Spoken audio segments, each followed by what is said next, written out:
প্রিয় গায়েস, আপনাদের মাঝে আজকে একটা প্রশ্ন নিয়ে আসছি আমি। সেই প্রশ্নটা আপনারা কমেন্ট বক্সে উত্তর দিয়ে যাবেন।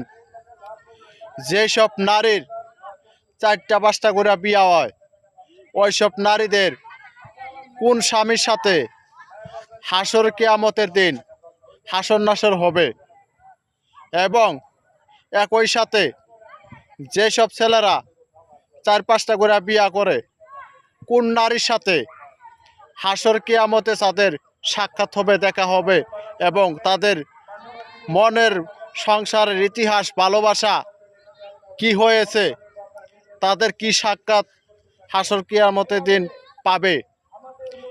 এরকম নারীরাও হাসর কিয়ামতের দিন কোন স্বামীর সাথে তাদের সংসার ভালোবাসায়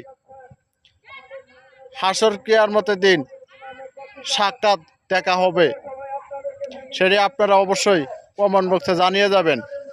ধন্যবাদ।